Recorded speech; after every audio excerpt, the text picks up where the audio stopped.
When I first heard about the house with no doors, I thought it was only a story, a strange little tale whispered by curious voices, something meant to spark imagination and vanish like mist. But the more I thought about it, the more I realized the house was not just a place, but a symbol. Imagine standing before it, strong walls rising high, windows like quiet eyes staring outward, yet no entrance, no doorway, no welcoming arch to step through. A house that keeps everything out and everything in, silent, sealed, and unyielding. As a girl, I cannot help but feel how familiar that image is, because in many ways we build such houses within ourselves. We put up walls for protection to shield our hearts from hurt, from betrayal, from fear of being misunderstood. We polish the windows so others can see the reflection of who we want to appear to be, but we deny them the chance to walk inside and discover the truth of us. We think we are safe inside this house with no doors, but over time the silence grows heavier and the air within becomes colder.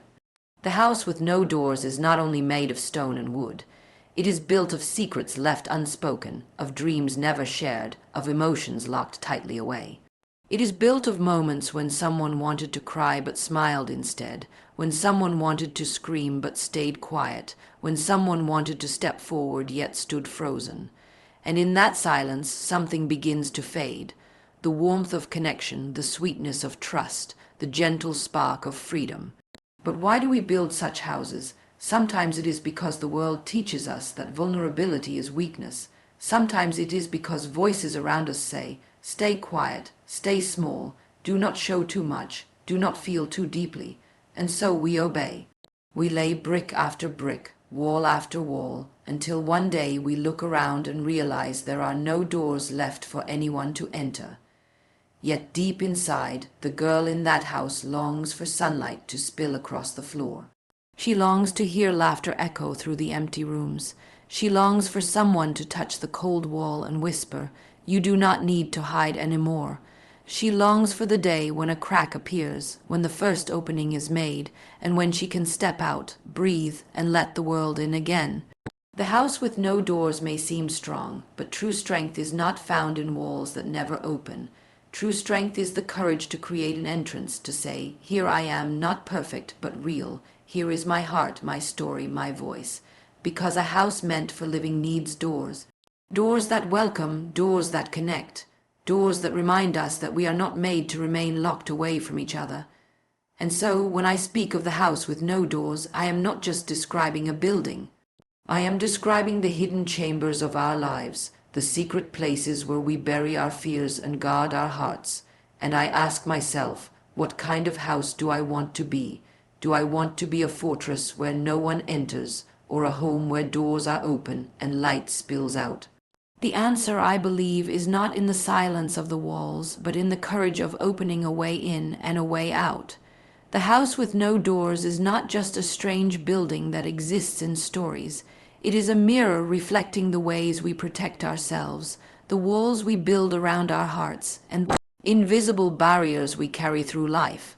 Every brick in that house seems deliberate, as if it were placed there with careful thought and purpose, each one representing a fear we have nurtured, a hurt we have experienced, or a disappointment we could not bear to face.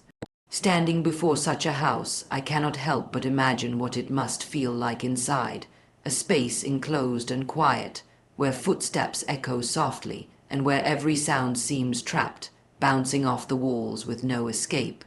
It is not the kind of house that welcomes warmth or sunlight freely. It is a house of solitude, of protection, of defense. And yet, in thinking about it, I realize how human this house truly is, because each of us, in one way or another, builds our own versions of it. From a young age, many of us are taught, sometimes subtly, that the world is a place that can hurt us, and that keeping parts of ourselves hidden is necessary for survival. We are told to be careful with our feelings, to measure our words, to smile even when our hearts are heavy, and to show only what is considered acceptable. Over time, we take these lessons and transform them into walls. A look we do not share, a story we do not tell, a dream we do not pursue, all of these become layers in the house with no doors. Each layer might feel protective at first, like a warm blanket wrapped tightly around us, shielding us from cold winds and harsh words. But as days turn into months and months into years, the house grows taller and stronger, and the space inside, once cozy and safe, becomes cramped and lonely. It is a curious thing, the way safety can also be confinement. In wanting to protect ourselves, we often forget that humans are meant to connect, to share, to reach out and be reached. The house with no doors, beautiful in its solidity and perfection, becomes a prison without intent. The walls we build keep not only danger out, but also kindness, love, understanding, and joy. Every unspoken word is a brick, every suppressed emotion a beam holding the roof up, and gradually we realize that the safety we sought has also become our solitude. There is a longing, quiet and persistent, for sunlight to enter, for the air to move freely, for a path to lead us beyond these walls. And yet we hesitate because the world outside seems uncertain, sometimes threatening, and always unknown. Inside the house with no doors, reflection becomes constant. We see our own fears staring back at us from the windows that cannot open, from the corners where shadows gather, from the silence that stretches endlessly across the rooms. And as we stand there, we recognize that the house, for all its strength, is not invincible. It can be changed. Each brick can be lifted. Each wall can be softened. Each barrier can be replaced with a threshold, a passage, a doorway. The courage to do this is not easy. It demands that we face the world with trembling hands, that we expose the tender places inside ourselves, that we admit we are fragile, imperfect, and yet fully human. But it is in this courage that we find possibility, because doors are not just entrances, they are invitations. They allow light to spill in, they allow voices to be heard, and they allow hearts to meet and recognize one another across distances that once felt impossible to cross. To understand the house with no doors is to understand the paradox of human nature, the desire to be safe and the desire to be seen, both pulling in opposite directions, both shaping who we are and how we live. Protection is necessary, but so is openness. Strength is important, but so is vulnerability. The house, silent and still, reminds us that a life lived entirely within walls, no matter how sturdy, is incomplete. We need to remember that walls alone cannot hold happiness, that silence cannot hold joy, and that solitude cannot hold love. The house with no doors is a symbol of this tension, this balance, and this truth, that our walls are part of us, but so are our doors, and the act of creating them, of allowing an entrance where none existed, is perhaps one of the bravest things we can do. Silence has a way of settling in like dust, soft but persistent, and inside the house with no doors, it becomes almost tangible. It stretches across empty rooms, clings to the corners, and whispers softly in the spaces between thoughts. Silence can feel safe at first, comforting even, like a quiet lullaby that lets us rest without interruption. But over time it takes on a weight, an almost invisible pressure that presses on our chest, slows our heartbeat, and makes the walls of our house feel smaller and smaller. Inside, it is easy to forget what it is like to hear laughter that isn't your own, to feel the warmth of voices speaking words that lift your spirit, to experience the gentle chaos that comes from connection. The house with no doors teaches us that silence is not always peace. Sometimes it is loneliness in disguise, hiding behind the idea of protection, telling us that everything is fine, even when our hearts quietly ache for sound, for interaction, for presence. Unspoken emotions gather like shadows in the house with no doors. Every time we hold back tears, every time we swallow our anger, every time we pretend everything is okay when it is not, we add to the quiet that blankets the rooms. The unexpressed sadness of a long day, the hidden frustration of unmet expectations, the tiny disappointments we dismiss as insignificant, all of these collect in the corners, forming shapes that are almost invisible but impossible to ignore. They twist around our thoughts, shape our moods, and influence our actions without us even noticing. The girl who walks through these halls may appear composed, confident, and strong on the outside, but inside the weight of unspoken feelings presses heavily, reminding her that silence can be as loud as any scream if ignored for long enough. It is easy to forget that emotions, like water, need to flow. When they are bottled up, when they have nowhere to go, they start to pool and flood the mind with their intensity. The house with no doors symbolizes this stasis, this inability to release, to breathe, to let feelings pass naturally. And yet the lessons of life often tell us to stay quiet, to be polite, to avoid trouble, to keep our vulnerabilities hidden, to be strong, by not showing weakness. In that way, the house grows taller, stronger, and colder. Every unspoken word, every stifled sigh, every moment of bottled-up emotion becomes another layer of wall that keeps warmth at bay. And the irony is that in trying to protect ourselves from pain, we may end up creating a space where pain finds a permanent home instead, quietly shaping our days, our moods, and our sense of self. Even though the house with no doors is built of silence and withheld emotion, it also carries a hidden longing, a quiet hope that somehow someone will break through. That longing is the part of the heart that refuses to give up, that whispers softly in the stillness, reminding the girl within that life is not meant to be entirely contained, that there is more to existence than quiet endurance. She may dream of voices, of laughter, of words that tell her she is seen, that she is understood, that her emotions are valid.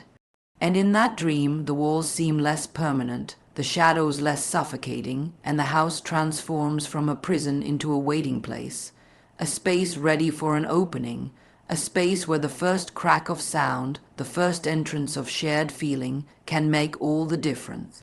The accumulation of silence and unspoken emotion also teaches resilience. It shows the girl that even in isolation, she can feel deeply, observe closely, and notice things that others might overlook.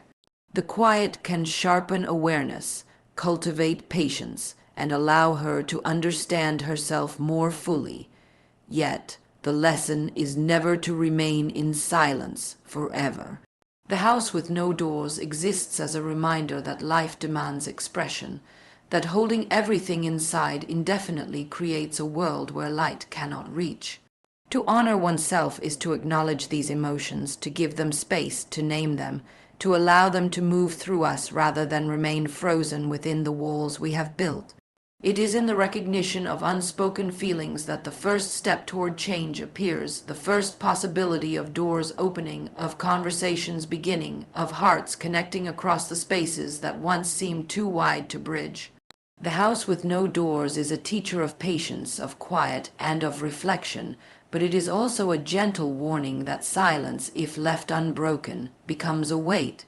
It reminds the girl that while some quiet is necessary, emotional expression is essential, that without giving voice to what we feel, we cannot truly grow, and that the walls we create in an effort to protect ourselves may, if we are not careful, become the very things that isolate us from the world. We long to be part of. Society has a way of shaping us before we even realize it, quietly planting rules and expectations that seem natural until we look closely and see how heavy they are.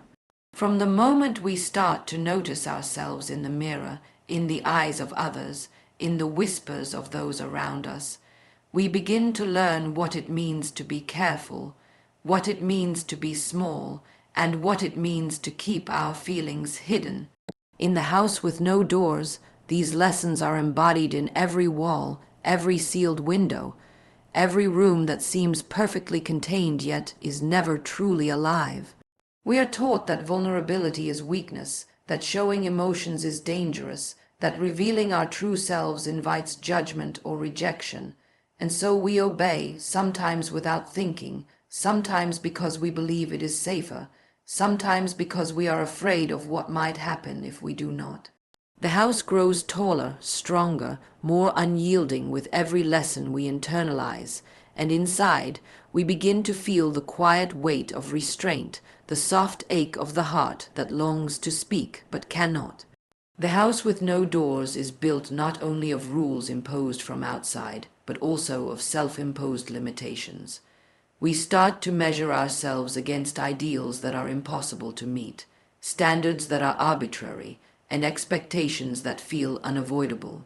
We hide tears we think are too inconvenient for the world to see, we silence our laughter when it feels too loud, and we shrink parts of ourselves so they do not disturb the fragile balance around us.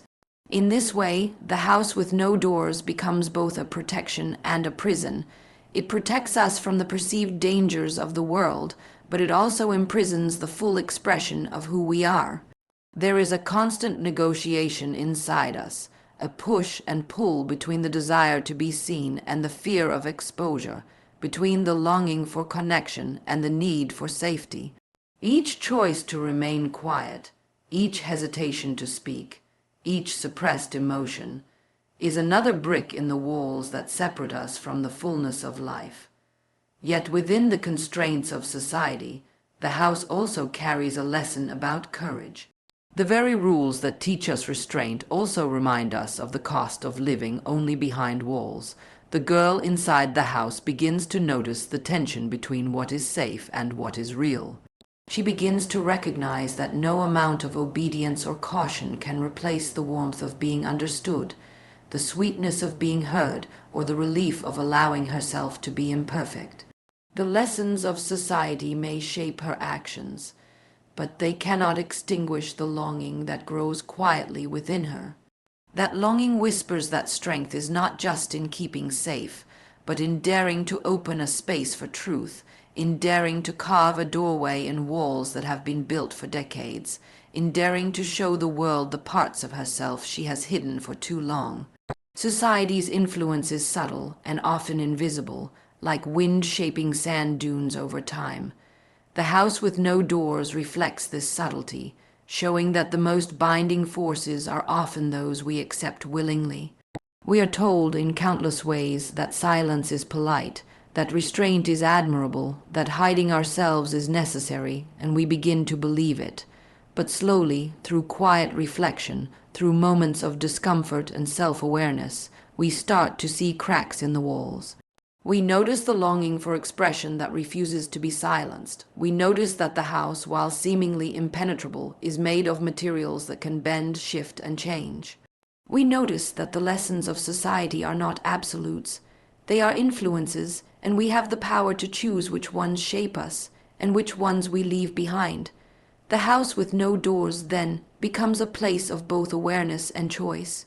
It teaches the girl that the world is not always gentle, that rules exist for reasons we may not always understand, and that fear of judgment is real.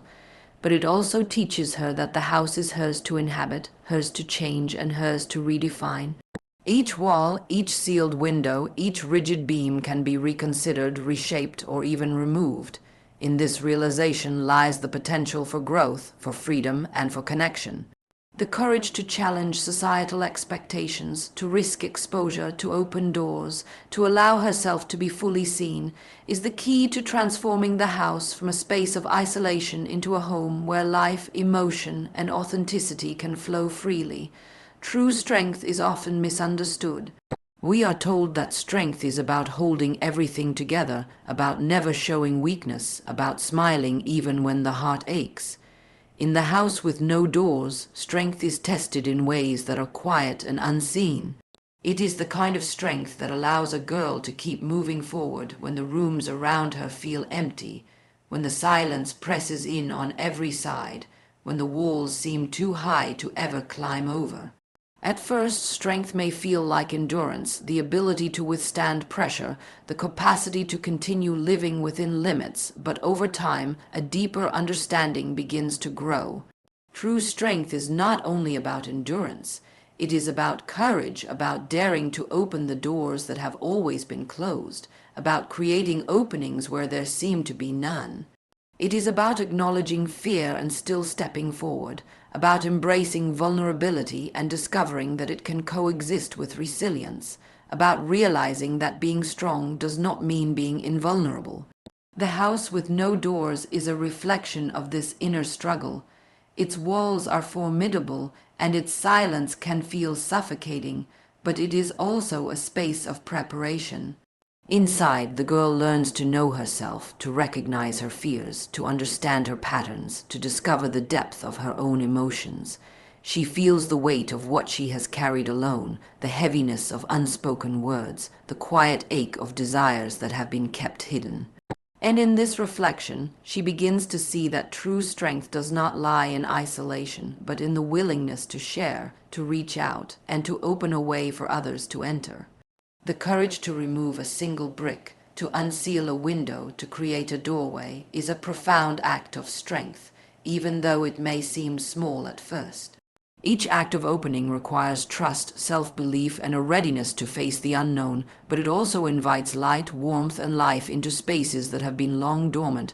There is a paradox in the house with no doors. It is both protective and restrictive, both a sanctuary and a prison. The girl inside may feel safe within its walls, yet she also senses the limits imposed on her heart and spirit. Strength in this context becomes the ability to recognize that these walls, while familiar, are not absolute. The girl learns that strength involves choice, the choice to remain in comfort and security, or the choice to risk exposure in order to grow, to connect, and to truly live. She begins to understand that the walls are not permanent, that the silence is not invincible, and that the doors, once imagined, can be created with patience, courage, and persistence. In learning this, the girl discovers that strength is not just personal, it is relational. It is the ability to let others in, to share experiences, to allow trust to form, and to recognize that connection does not diminish power but amplifies it. She realizes that doors are not weaknesses but opportunities for love, for understanding, for shared experience. Every crack in the wall, every unsealed window, every doorway she dares to create becomes a conduit for energy, for warmth, for the flow of life that was missing when the house was closed off. True strength, then, is not measured by how high the walls are or how silent the rooms remain, but by the courage to transform those walls into entryways, to turn solitude into interaction, to change isolation into belonging. The house with no doors also teaches patience. Doors are not opened in an instant. They are carved, shaped, tested, and refined.